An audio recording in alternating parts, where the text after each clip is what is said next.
nobody was raising that issue before. Joel Villanueva kept quiet through all the years. Ombudsman Martinez never spoke about it. I'm really hoping na nagkamali lang si Ombudsman Remulla at mali ang binigay ng staff niya kasi malinaw na malinaw, dinismiss na yung kaso na yan. Nako. Klarong-klaro po yan. Sir, to be very clear, will you still send the letter or hindi na? Hindi na. Kasi nga, nagbago na yung premises natin. Nagbago na. Wala siyang isusulat sa Senate President sapagkat na-dismiss na yung kaso na yan.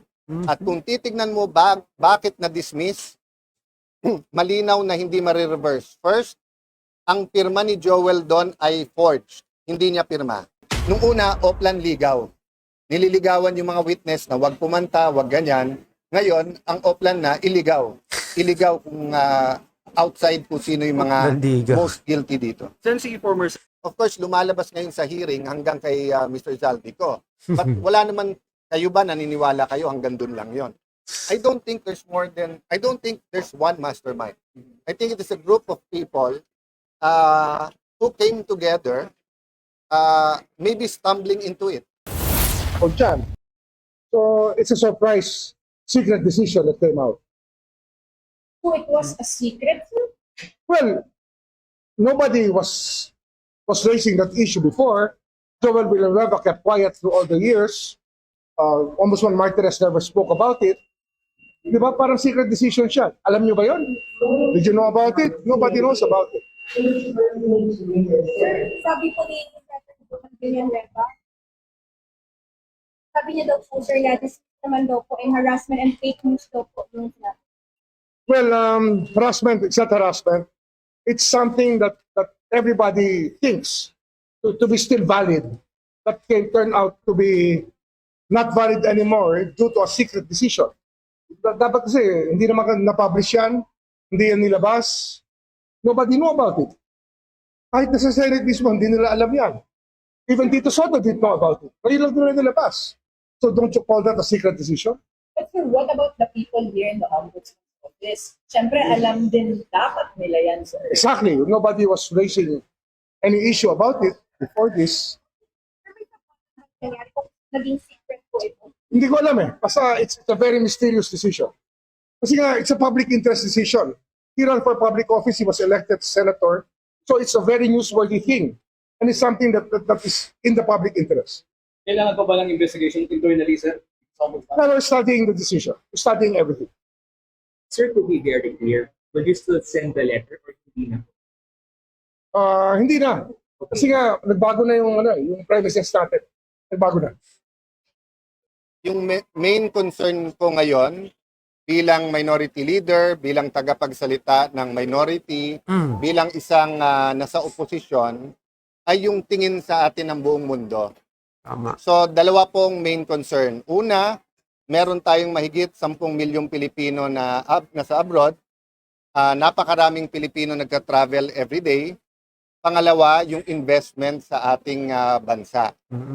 Hindi sustainable yung paraan kung paano natin ina-address ang corruption, ang massive corruption. We have to address it. We have to address it. We have to be decisive.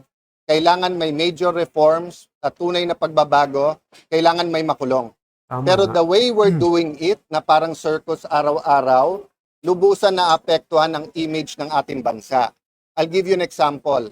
Yung paggising natin ngayong umaga, yung issue tungkol kay Senator Joel Villanueva.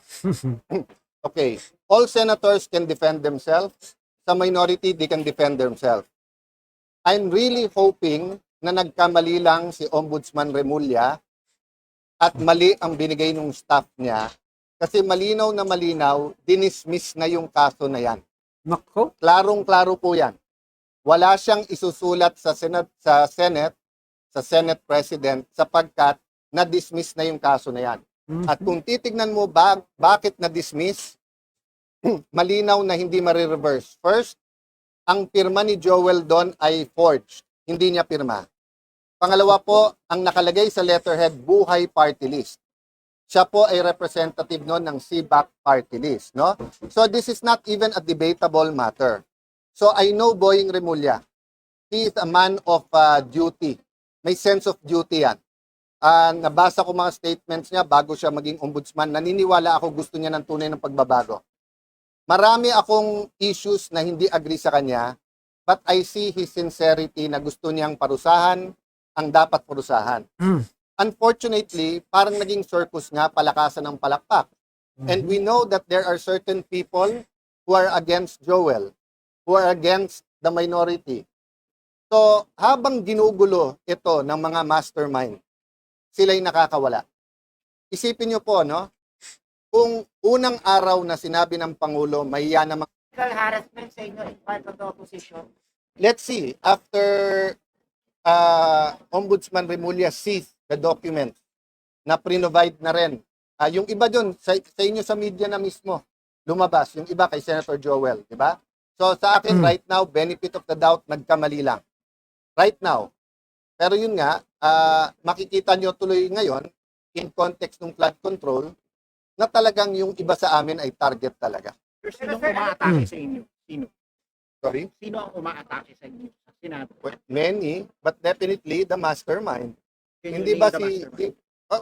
we've named it many times, and of course, lumalabas ngayon sa hearing hanggang kay Mr. Zaldico. But wala naman, kayo ba naniniwala kayo hanggang dun lang yon? I don't think there's one mastermind. I think it is a group of people who came together, maybe stumbling into it. Yung latest ko narinig is that nalulun sa sugal sila Bryce at kailangan nila ng pera. So wala naman sa usapan Ghost, napunta sa Ghost, nagustuhan nila, natuto, in-export na nila sa ibang district engineer. That can be true or not. But until now, I have not heard from the DPWH, from the ICI, DOJ, or Ombudsman, a working theory. Napaka-importante sa kahit anong investigasyon ng krimen, ano yung kwento, ano yung narrative, ano yung working theory. Kasi dun mo makikita yung motibo. Di ba? And obviously, RJ, we have some people in our minds, but we'd rather the evidence speak for it. Hindi ako naniniwala dun sa mag-name ka muna to follow yung ebidensya. Dun ako sa lumabas muna yung ebidensya, tapos alam na natin kung sino. Dapat kasabay nung paglalabas mo ng pangalan, meron ka ng ebidensya. Para siguradong bullseye. Diba?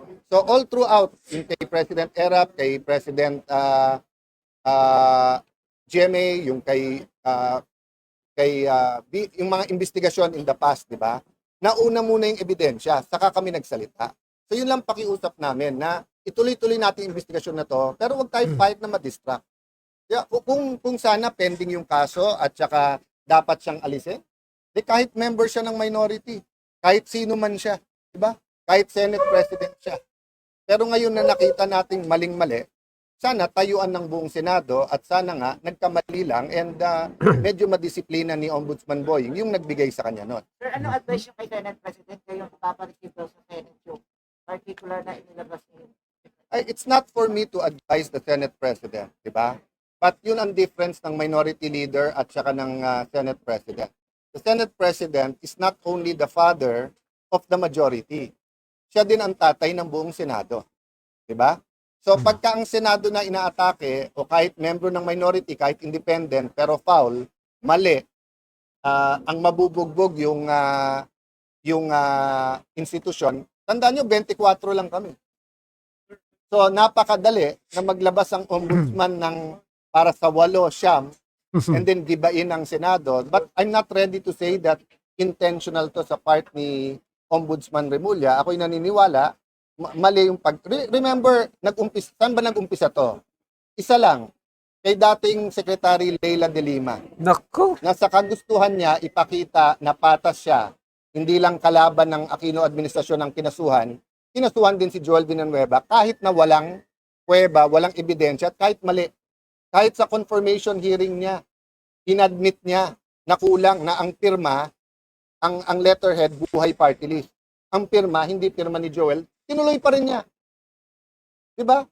So, yun, Ombudsman Remulla does not deserve advisors like Leila de Lima kasi mapapahamak ka lang. Mapapahamak. Unfortunately, malakas ang boses ngayon sa administrasyon at sa House of Representatives for her own purposes. This is not for the people. It's their own politics.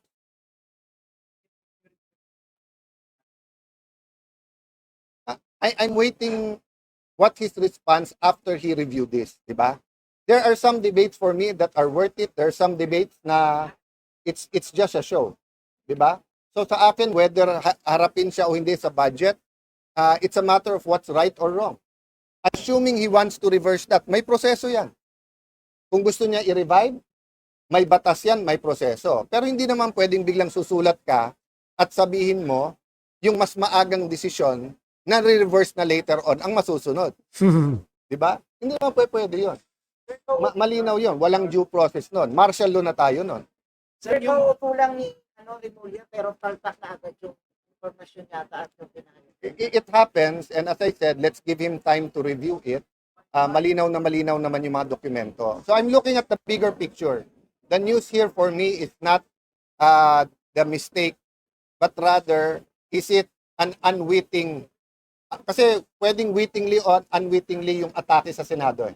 Unwittingly na yung sabihin, hindi mo sinasadya, hindi mo alam atake. Kasi finid ka ng mali. Wittingly means talagang nag-target ka. Sinadya mo na. And I don't believe Ombudsman Remulla will do that. I think his heart is in the right place, pero napakaraming boses. Remember, no? Bawat distrito na may project ang 15 contractor na to, nagtuturuan na yan. Kasi may politika dyan eh. May naglalaban na mayor dyan, may naglalaban na governor dyan, may naglalaban na congressman dyan. Di ba? Sa national, ganun din. Bawat gawin ng pink, galit DDS, galit yung Marcos, galit. So, iba-iba na kampihan ngayon. But yun nga ang point ko po, di ba? When does politics give way? First, bansa na natin tinatamahan eh. Mga Pilipino, pag nagta-travel, kinakansyawan na corrupt kayo eh. Bilangin nyo ha, duda ko walang 10,000 taong involved dito eh. Tama mo na lahat ng DPWH, tama mo na buong kongreso, tama mo na ilang kabinete. Baka 3,000, 5,000 ang pinag-uusapan sa corruption. 110 million Filipinos tayo. Disturbing ba na sa ibang bansa? At tawagin buong Pilipinas, buong Pilipino na corrupt? Kaya nga in-expose eh, di ba? Sa atin, sa local, naiintindihan natin yan. Naiintindihan natin na hinahabol natin corrupt. Pero sa abroad, hindi eh. Kasi nga, it's being handled like a circus. No? Even in the Senate.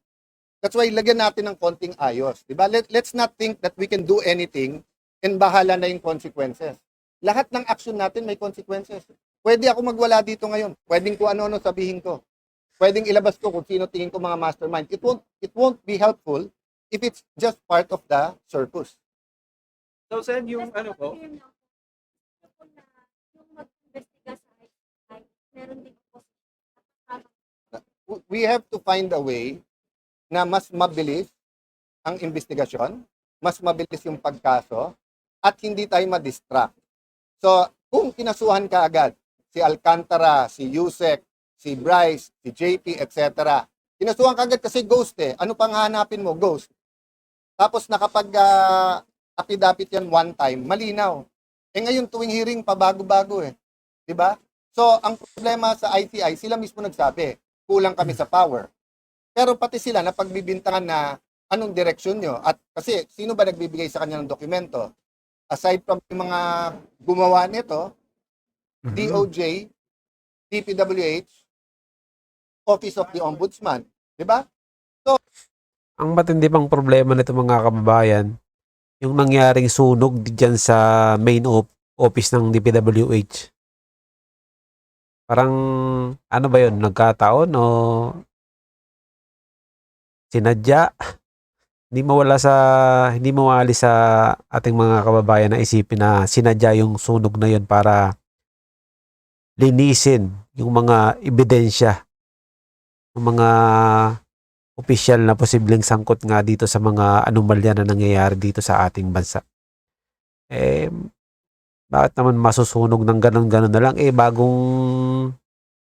Mukhang bagong tayo pa naman yung ano na yun. Mukhang bago pa lang. Hindi naman siya lumang building. Tapos nasunog. Eh, anong isipin ng taong bayan doon? Ano sa palagay niyo mga kababayan? So, wala rin tayong tagabantay doon. Very good. Thank you ICI na nakinig kayo.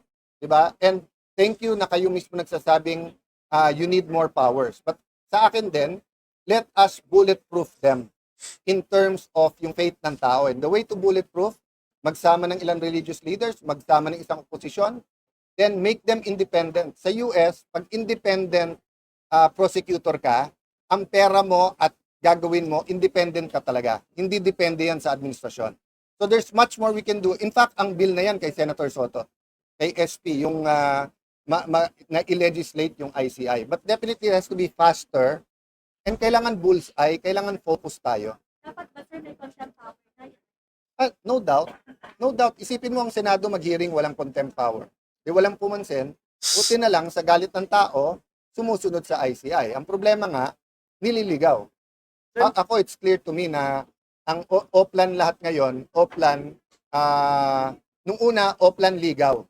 Nililigawan yung mga witness na wag pumanta, wag ganyan. Ngayon, ang Oplan na, iligaw.